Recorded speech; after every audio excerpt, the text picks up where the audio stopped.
Muito bem, queridos, seja bem-vindo ao 5º episódio da nossa série Fé que Sobrevive ao Caos, uma série baseada no livro mais desconfortável do Antigo Testamento, que é o livro de Juízes. A partir de hoje de manhã nós vamos abordar os tempos mais escuros do povo de Israel. Vamos falar dos capítulos mais difíceis desse livro. Hoje de manhã e hoje à noite nós temos 3 capítulos que são tenebrosos quando nós olhamos, e no domingo que vem de manhã, é o capítulo que mais nos deixa desconfortáveis, e queremos muito que você venha e preste muita atenção. A gente está se esforçando o máximo para que essas mensagens de manhã sejam gravadas, mas nós estamos com problemas com voluntários, e alguns irmãos sempre me cobrando, pastor, a playlist da série não está completa, mas a gente ainda vai dar um jeito nisso, tá bom, gente? Eu convido você a abrir a sua Bíblia em Juízes capítulo 11. Porque hoje nós vamos falar sobre uma fé que sobrevive ao caos das emoções feridas. E eu preciso da ajuda, já está aí na mão, do texto projetado. Nós vamos ler de 1 a 3 e depois eu vou pular para o verso 29. Jefité, o gileadita, ele era um guerreiro valente, filho de Gileade e de uma prostituta. A mulher de Gileade também lhe deu filhos, os quais, quando já estavam grandes, expulsaram o Jefité, dizendo, você não vai receber herança da nossa família, pois é filho de outra mulher. E então Jefité fugiu dos seus irmãos e se estabeleceu em Tobi. E ali um bando de vadios se uniu a ele e o seguia. Verso 29, por favor, Tiago. E então o Espírito do Senhor veio sobre Jefité, e este atravessou Gileade e Manassés, e passou por Mispá de Gileade, e daí avançou contra os amonitas. E Jefité fez um voto ao Senhor, se entregares os amonitas às minhas mãos, aquele que sair da porta da minha casa ao meu encontro, quando eu retornar da vitória sobre os amonitas, será do Senhor, e eu o oferecerei em holocausto.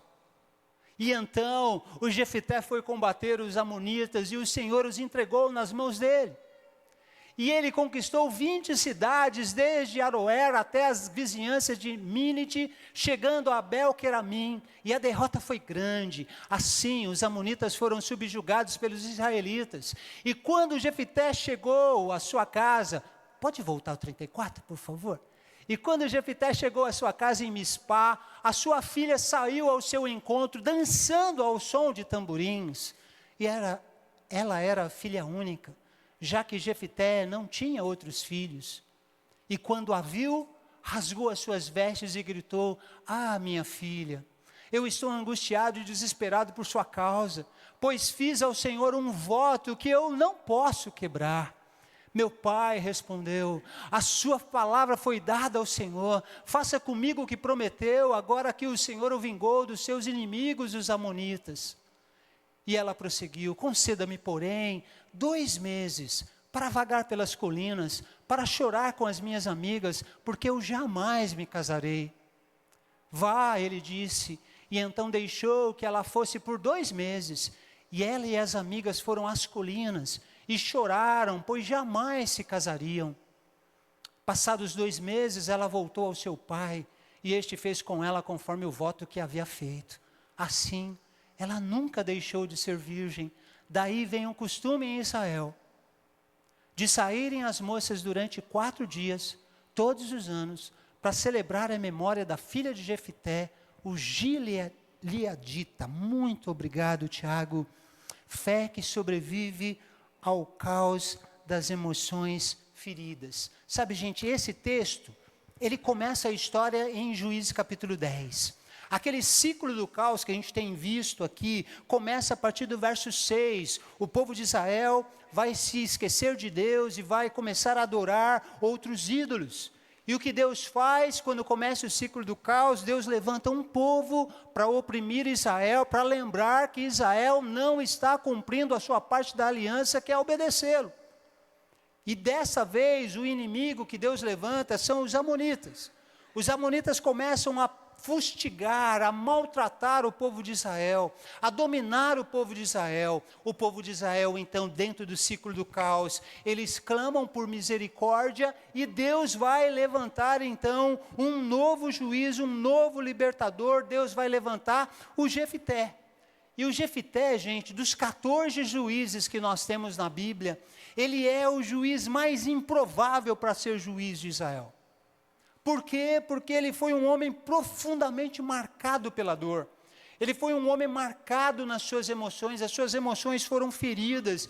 Ele foi muito maltratado pela rejeição. E todas as vezes que a gente enfrenta a rejeição na nossa vida, as nossas emoções, elas são feridas. O Jefité, ele foi rejeitado pela sua família, ele foi rejeitado pelas pessoas que gostavam dele na cidade, até conhecerem o seu passado. Ele foi expulso da cidade, ele foi expulso da sua comunidade, ele foi abandonado. Esta pessoa, ela era menos provável para Deus escolher como um juiz, como um libertador do povo de Israel sobre o jugo dos amonitas. E é interessante a gente lembrar que o nome Jefité no hebraico significa aquele que abre. Deus abrirá, Deus vai abrir. Porque quando a gente olha para a história do Jefité, essa história está mais para um homem, que as portas vão estar fechadas, do que para um homem em que Deus vai abrir as portas. Porque a família de Jefité o rejeita, fecha as portas para ele. Porque a comunidade de Israel o rejeita, fecha as portas para ele. Esse nome, aquele que Deus abre, talvez não combine tanto com o Jefité, que experimentou na sua vida rejeição e as portas estiveram fechadas para ele. E aí eu tenho uma pergunta para você. Você já teve as suas emoções feridas porque você já foi rejeitado? Você já foi ferido emocionalmente porque alguém te rejeitou? Você já experimentou a dor de ser abandonado? Você já experimentou a dor de ser traído? Você já experimentou a dor de passar por uma experiência dolorosa, terrível, que marcou o seu coração, como naquelas marcas que a gente vê em bois, em cavalos, onde, para marcar a propriedade da fazenda, eles são queimados assim, para deixar ali tatuado as iniciais do seu dono, da sua fazenda. Quando a gente experimenta a rejeição, quando as nossas feridas, nossas emoções são feridas, há uma marca que é feita, e que dói, e que pode doer a vida toda, se a gente não aprender a lidar com elas. É por isso que a gente vai falar sobre emoções feridas nesta manhã, e eu quero compartilhar algumas verdades importantes com vocês. A primeira delas é essa daqui: as suas emoções feridas pela dor não precisa definir a sua identidade. O versículo 1 já chega dizendo o seguinte: Jefité, o gileadita, era um guerreiro valente, filho de Gideade e filho de uma prostituta. Literalmente, o Jefité era um homem com as emoções feridas a céu aberto. O seu pai, o Gileade, ele teve um relacionamento extraconjugal com uma prostituta. Essa prostituta fica grávida. O Gileade espera o seu filho nascer, coloca o nome de Jefité e leva Jefité para morar com ele, com a sua esposa legítima e com os seus filhos legítimos. E o inferno vai se instaurar na vida do Jefité, porque à medida em que os seus irmãos vão crescendo e vão descobrindo que Jefité é um irmão bastardo, é filho de uma prostituta, o ambiente fica tóxico dentro de casa. As relações começam a adoecer dentro de casa. Este homem, provavelmente, o Jefité, teve problemas com a sua madrasta. Eu detesto essa palavra madrasta, porque eu conheço madrastas que são boas, que são boadrastas, mas esta do Jefité, por ter que conviver com uma pessoa que lembra a traição do seu marido, muito provavelmente ela foi uma madrasta para ele. Ela o perseguiu. Quando os irmãos ficaram mais velhos, os irmãos disseram para ele: você não é um de nós, você não é da nossa família, você é um bastardo, você é um bastardinho, você é literalmente o filho de uma prostituta. E diz o texto que os irmãos o expulsam de casa. E o texto também diz que o seu pai, Gileade, não faz nada para intervir. O pai que cometeu esse erro não faz nada para intervir, ele simplesmente assiste esse filho, provavelmente adolescente, ser expulso de casa, com as emoções feridas porque foi rejeitado, e ele agora precisa sair da cidade também, porque ninguém quer conviver na cidade com o filho de uma prostituta. E o texto diz que ele vai para Tobi fica na Síria, e ele vai lá e ele vai se unir a um grupo de pessoas marginalizadas, que o texto chama de vadias. E o Jefité vai se tornar líder dessa turma. O Jefité cresceu ouvindo assim: você é filho de uma prostituta, você não pertence à nossa família, você é um bastardo, ameaçado e humilhado pelos seus irmãos. Ele é expulso de casa. Os líderes da comunidade o expulsam da cidade, e ele precisa ir para um lugar distante, onde ele vai se transformar no líder de um grupo marginalizado. O que o Jefité experimenta até agora é rejeição e violência. É por isso que esse texto que a gente leu, e não dá para ler Juízes capítulo 12, são textos que começam a mostrar a escuridão que paira sobre o livro de Juízes, porque o Jefité, ele só conhece duas linguagens na vida dele: violência e dor. Sabe, gente, a nossa identidade, ela não pode ser definida pela dor que as nossas emoções já sentiram. A nossa identidade, ela não pode ser definida por causa da dor de uma rejeição que nós já sofremos. Se a minha identidade for definida pela opinião das pessoas, eu vou ser sempre uma pessoa instável. Eu nunca serei quem eu sou, porque eu sou quem as pessoas estão dizendo que eu sou: um filho bastardo, um incompetente, o filho de uma prostituta, alguém que não vai vencer na vida. Quantos de nós crescemos ouvindo isso, que o Jefté ouviu? Você não pertence à nossa casa, você é esquisito, você é estranho, você não é suficiente, você não é um de nós, você não é bom o bastante. E essas palavras duras, elas vão entrando, e não entram só pelos ouvidos, elas entram no nosso coração, e elas vão nos achatando por dentro, e vão destruindo as nossas emoções. As pessoas podem nos rotular, mas é Deus quem define quem nós somos. E a gente precisa ouvir esta voz, de quem define quem nós somos. Eu não sou o que os outros dizem que eu sou quem Deus diz que eu sou. E Deus diz que eu sou um filho amado dele. Deus diz em Efésios capítulo 1, verso 12, que eu nasci para o louvor da sua glória. E o Jefté nasceu para o louvor da glória de Deus. E se a gente não entender qual é a voz que vai definir quem nós somos, a gente vai passar pelo chão da vida, tendo esse nosso senso de identidade nos governando. E se esse senso de identidade não for o senso de identidade que Deus diz que eu preciso ter e que eu tenho, através da cruz de Cristo, eu vou ser sempre um Zé Mané. Vou ser sempre uma pessoa que vou ter emoções feridas, e essas emoções feridas governarão a minha vida. Vão influenciar nas escolhas que eu faço. E eu vou viver pela vida sem experimentar nunca o que Jesus promete, que se chama vida em abundância. O Jefté se tornou um líder de gangue, se transformou em uma pessoa endurecida pela violência, porque alguém disse para ele que ele era só um filho de uma prostituta, só um bastardo, só uma pessoa que não deveria ter nascido.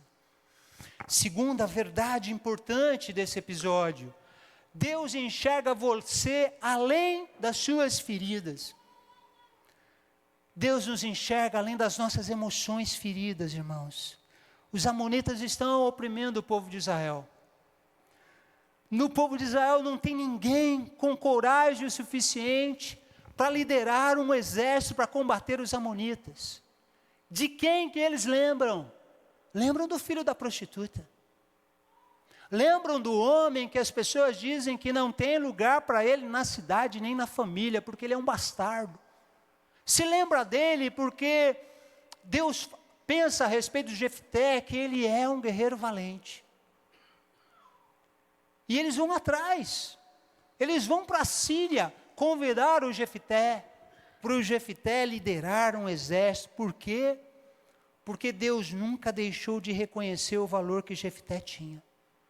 Rejeitado pelos homens, Deus, que enxerga as emoções feridas de cada um de nós e que enxergava as de Jefté, Deus jamais rejeitou o Jefté. Sabe, irmãos, nós não somos o resultado dos nossos erros, traumas, fracassos e inseguranças. Nós somos quem Deus diz que nós somos. E esse Deus nos enxerga além do que as pessoas podem ver. Talvez você se sinta muito identificado com Jefté nesta manhã, porque você já experimentou rejeição, abandono, você já foi traído, você já foi expulso de algum ambiente, porque você não era bem-vindo, uma turma da sua adolescência não quis que você ficasse integrado, então você foi rejeitado. E como acontece isso? Como acontece isso em escola? Se você não usa roupa X, se você não usa o tênis tal, você está fora. Eu lembro que quando eu pastoreei numa igreja em São Paulo, num lugar de gente muito rica, minha filha foi estudar num colégio assim, e a turma era todos de patricinhas e patricinhos. E aí, primeira entrevista na sala foi com uma menina que a gente até hoje, vou falar o nome, o apelido dela, o Rafão. O Rafão tinha 10 anos, veio entrevistar minha filha. Escuta, o seu pai faz o que da vida?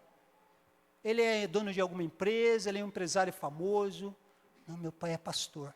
Ih, onde você foi passar suas férias no ano passado? Qual país da Europa? Ai, a gente foi ali na Praia Grande. Ih, não dá. É o seu celular. Deixa eu ver seu celular.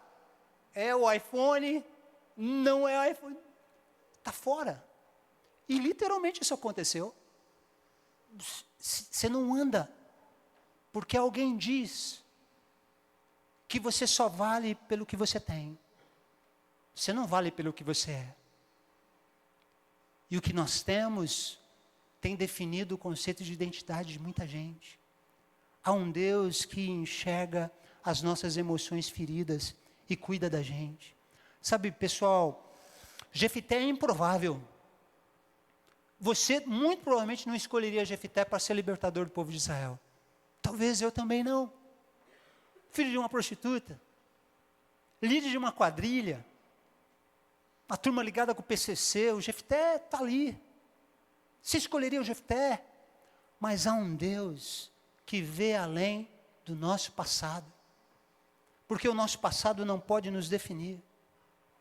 Os erros que nós cometemos no nosso passado e as consequências desses erros na nossa vida não podem nos definir. Deus não olha para o nosso passado para definir o nosso destino. Se fosse assim, a gente estava perdido. Deus olha para o nosso passado e Ele ressignifica o nosso passado e Ele nos dá uma nova missão. Sabe, gente, talvez no seu passado você tenha algumas histórias que você não gosta de lembrar e não quer lembrar.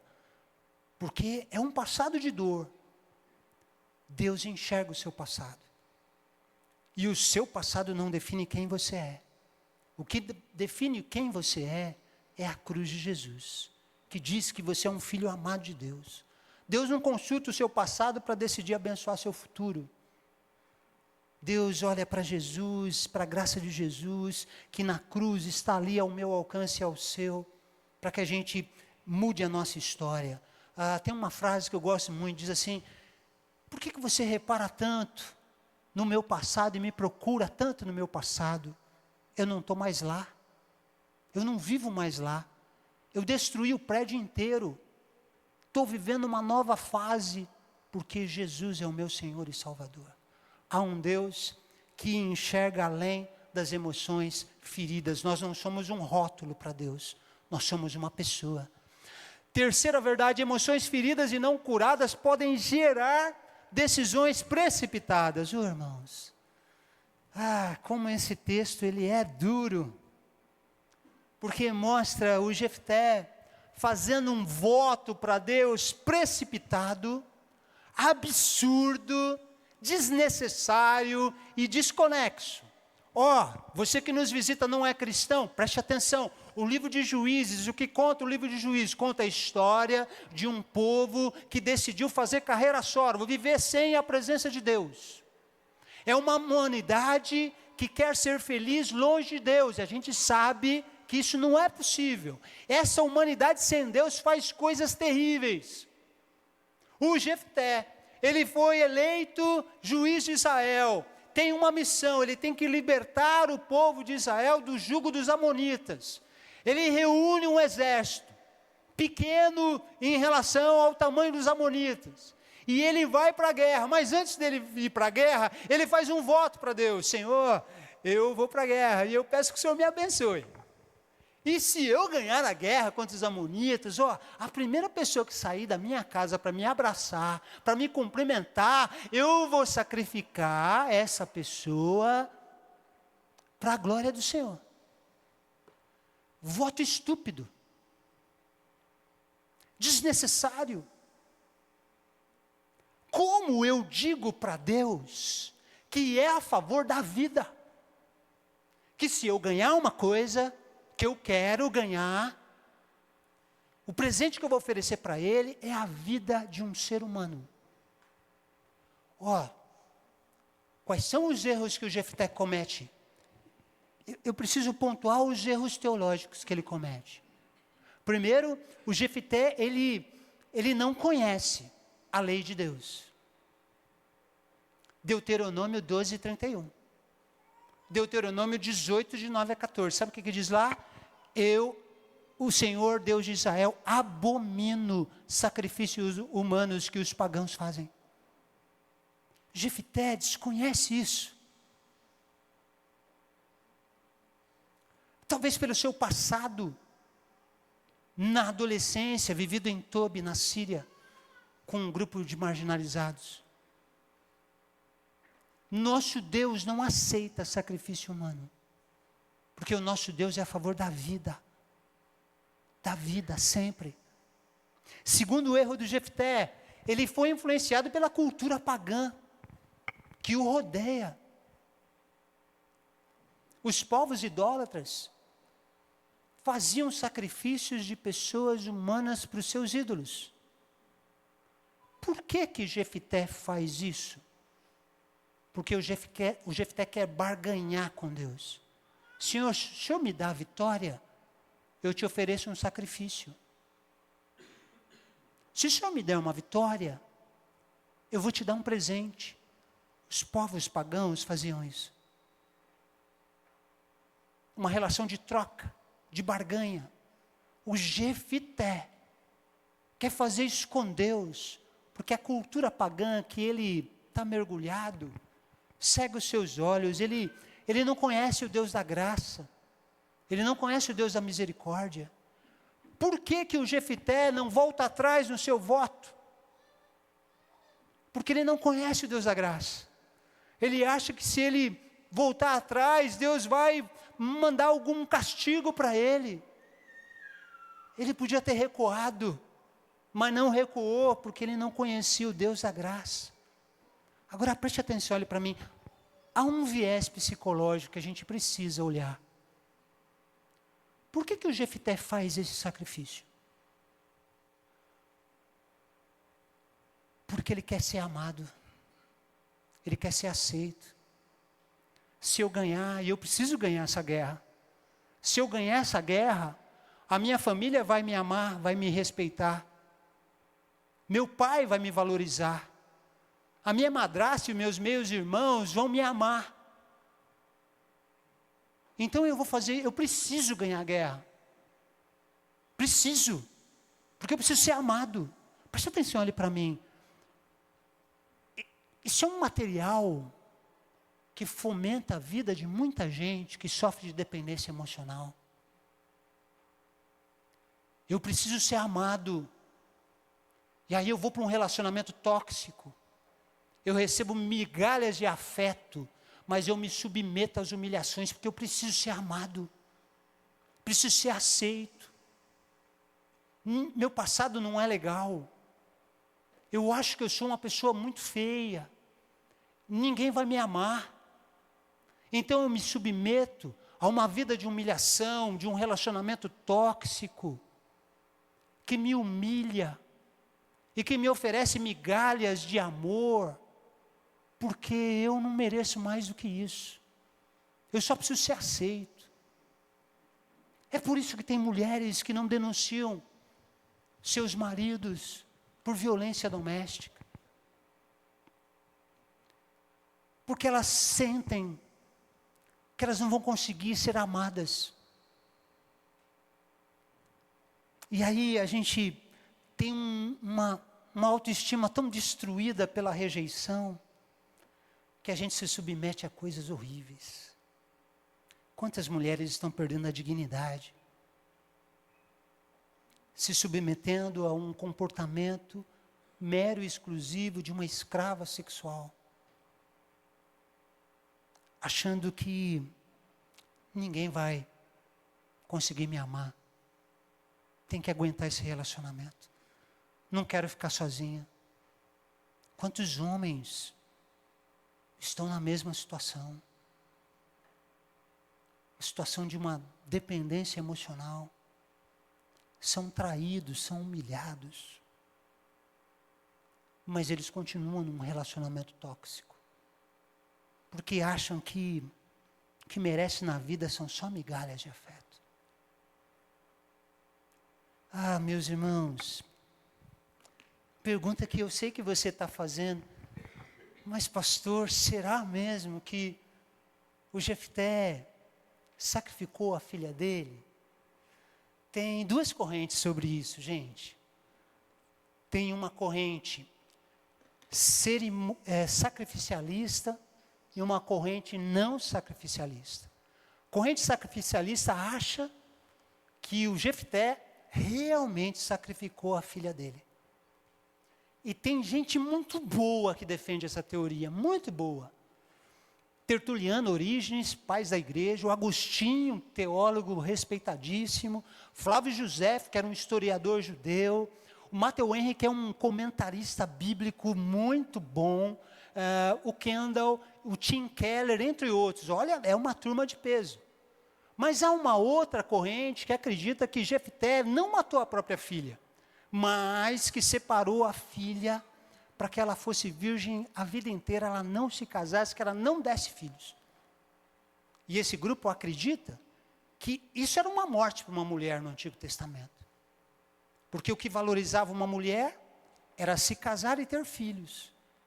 E que Jefté fez isso, não a matou, mas fez com que ela ficasse virgem o resto da vida sem se casar. Olha a turma de peso que defende isso. John Wesley, Jonathan Edwards, o Clarke, o Warren Wilber, o Hernandes Dias Lopes e alguns outros. Bom, quem já me ouviu falar desse texto sabe que, infelizmente, eu acredito na teoria sacrificialista. O texto dá base para as duas correntes. Mas eu estou falando de um homem que não tem uma visão sobre o Deus da graça. Eu estou falando de um homem que precisa ser amado pelo que ele faz. E alguns versos desse texto, infelizmente, me dão a impressão de que ele fez isso. De novo, qual é a história do livro de Juízes? a história de uma humanidade que quer viver sem a direção de Deus. Período de maior escuridão na vida de Israel. Período de juízes. E gente que anda na escuridão do pecado faz coisas horríveis. Quarta verdade, termino por aqui. O livro de Juízes aponta para o único que pode curar emoções feridas. Ô pastor, o senhor vai colocar Jesus agora nessa história? Não tem nada a ver com Jesus essa história. É importante a gente lembrar de algumas coisas. Vários personagens de Juízes, incluindo Jefté, mostram para a gente não apenas a decadência da nação de Israel, mas mostra para a gente como o nosso coração humano pode ser deturpado pelo pecado. E o livro de Juízes aponta para nós a necessidade que a gente tem de um juiz perfeito, justo, que não cometa equívocos, que não tenha um coração dividido entre servir a Deus e não servir, e esse justo juiz, verdadeiro, perfeito, está apontando para Jesus Cristo, lá no Novo Testamento. Se a pergunta de Juízes é, quem poderá nos libertar? Porque todos esses juízes são humanos, eles morrem, nos dão uma salvação de uma tribulação por um tempo, depois vem outra nação e nos oprime. Quem é que pode nos salvar? Jesus. Por isso a leitura que a gente precisa fazer de Juízes é uma leitura com as lentes de Cristo. Preciso ler Juízes tendo uma percepção cristológica, que esse livro aponta para nós a necessidade de Jesus na nossa vida. Olhe para Jefté.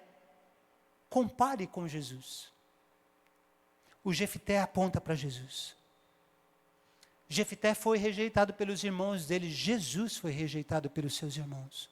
Jesus veio para os que eram seus, para os judeus, mas os seus não o receberam. Olhem para Jefté, marcado pelas feridas. Olhe para Jesus, marcado pelas feridas. Mas há uma diferença. O Jefté, ele carregou as suas feridas. Jesus, na cruz do Calvário, carregou as nossas feridas. Não é isso que diz Isaías capítulo 53? E sobre si levou todas as nossas enfermidades. Esse texto está apontando para Jesus. Eu gosto de Lucas 4, 18 e 19. Jesus está no meio de uma sinagoga, ele vai ler Isaías 61, 1, que é esse texto. O Espírito do Senhor está sobre mim, porque Ele me ungiu para levar boas novas aos pobres, Ele me enviou para proclamar liberdade aos presos, recuperação da vista aos cegos, para libertar os oprimidos e proclamar o ano do favor do Senhor. Jesus lê esse texto e diz assim, pessoal, esse texto se cumpre em mim. Eu sou o que vim libertar os escravos da escravidão. Eu vim dar luz para a cegueira espiritual das pessoas. Jesus é esse libertador. Por isso, quando a gente olha para esse texto, a gente fica chocado com Jefté. Porque Jefté não faz só isso. Juízes capítulo 12, o Jefté ele é ameaçado de morte pelo pessoal da turma de Efraim, israelitas. Sabe o que Jefté faz? Faz uma campanha militar. Ele mata 42 mil conterrâneos, 42 mil efraimitas, 42 mil israelitas. Jefté aponta para Jesus, para a necessidade que a gente tem de Jesus, porque quando Jesus está na nossa vida, Ele vai tirando essa violência que muitas vezes está dentro de nós. Pergunta do verbo perguntar. Quais são as feridas que você tem que ainda dói? Essa história de Juízes nos lembra uma coisa linda. Deus usa pessoas feridas nas suas emoções. Deus usou Jefté. Mas o que é mais lindo dessa história é a gente crer Cristo cura pessoas feridas. Se você está há muito tempo carregando feridas na sua alma por causa da rejeição, do abandono, da traição, Jesus pode curar você. Você precisa procurar Jesus. Você precisa vir a Cristo. Você precisa procurar ajuda. Você precisa procurar aconselhamento pastoral. Você precisa procurar terapia. Porque Jesus pode usar essas coisas para curar você.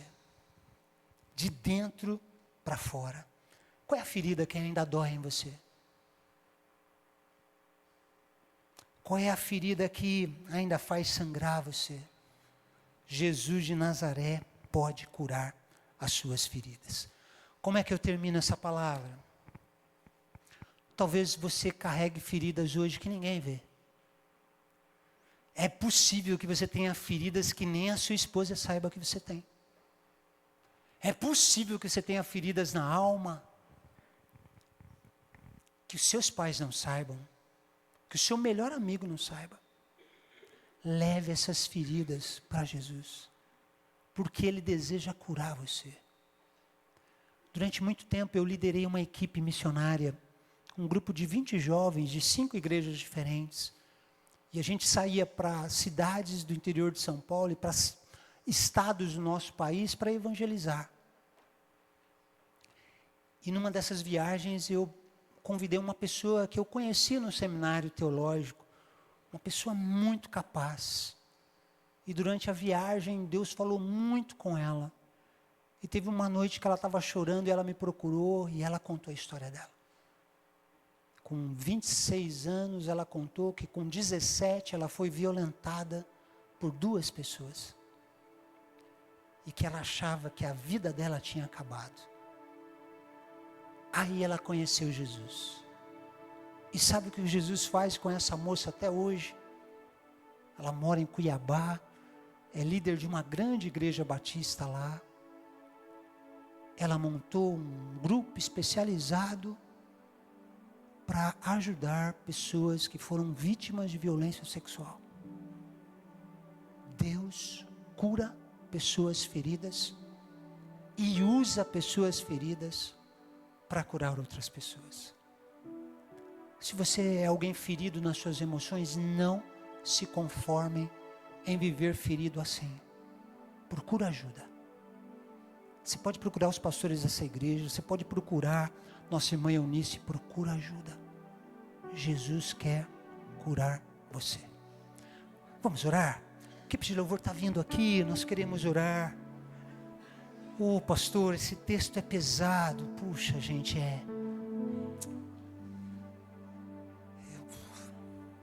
O texto de hoje à noite é pesado também.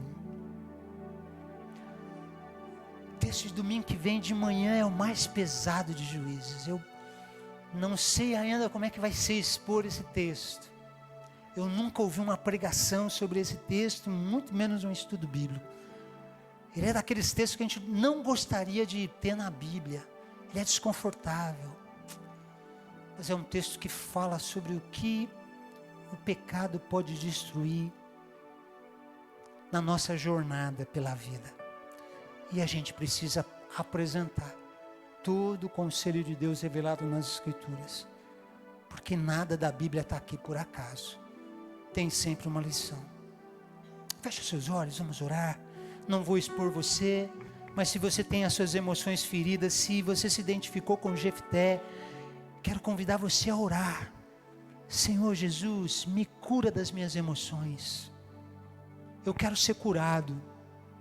Eu não quero viver com essas marcas no meu coração, na minha alma. Eu quero ser liberto. Pai querido, em nome de Jesus, eu peço que Teu Espírito Santo possa completar aquilo que não foi dito nessa palavra. E possa nos ensinar, Senhor, a como viver uma vida em que as nossas emoções sejam curadas pelo poder da cruz. Ah, Senhor Jesus, que bom que o Senhor veio visitar aquelas pessoas que têm uma alma cinzenta pelas dores, para trazer o brilho colorido de uma vida capaz de ressignificar as dores para viver na tua presença uma vida abundante.